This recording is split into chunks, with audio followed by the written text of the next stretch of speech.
பருத்திக்கு நான் தண்ணி பாய்ச்சிருக்கேன், கடலைக்கு தண்ணி பாய்ச்சிருக்கேன், சீனிக்கிழங்கு சக்கரவள்ளி கிழங்கு அதுக்கு தண்ணி பாய்ச்சிருக்கேன். ரொம்ப பசியாக இருக்கும் அந்த வயசில், ரொம்ப பசிக்கும்ல, நாங்களே அந்த சீனிக்கிழங்கு கொடியை வெட்டி உள்ளேருந்து கிழங்கு எடுத்து சுட்டு சாப்பிடுவேன். அந்த மாதிரிலாம் வாழ்ந்துருக்கோம். இல்லைலாம் சும்மா இவங்க விவசாயம்னா எனக்கு நல்லா தெரியும். அதனால அந்த தோட்டத்தை இப்பவும் வச்சு பராமரிச்சுக்கிட்டு இருக்கேன். இங்கே தோட்டம் ஒரு 10 ஏக்கர் வச்சுருக்கேன் பக்கத்தில். அதில் வந்து ஃபுல்லாக நெல் போட்டிருக்கேன். பக்கத்தில் தருவன் ஒரு ஏரியாவில் ஒரு 9 ஏக்கர் வச்சுருக்கேன்.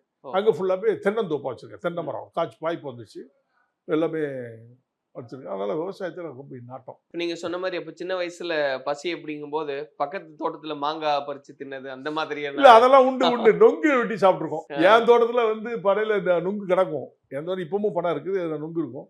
ஆனால் இருந்தாலும் நாங்கள் ஃப்ரெண்ட்ஸ் எல்லாம் சேர்ந்தோம், என்ன வாங்க மாப்பிள்ள போவோம், மச்சான் வாங்க போகணும்னு போயிட்டு அங்கே போய் நொங்கு வெட்டி கீழே மத்தியானம் வெயிலில் பசியில் நான் அருவாள் அப்போ எல்லாருமே ஷார்ப்பாக தான் வச்சுருப்போம். திருநெல்வேலியை பற்றி உங்களுக்கு தெரியுமில்ல, எல்லாம் அருவா வச்சுருப்போன்னு சண்டை போடுறதுக்கு இல்லை. காட்டுக்கு போனாலும் அருவா இருக்கும், வீட்டுக்கு போனாலும் அருவா இருக்கும், மரம் வெட்டினாலும் அருவா இருக்கும். கையில் அருவா இல்லாமல் யாரும் போக மாட்டோம். நான் அருவாள் வச்சு வெட்டும் போது இந்த விரல் வெட்டிடுச்சு. இது பாருங்க, இதுதான் அது விரல்.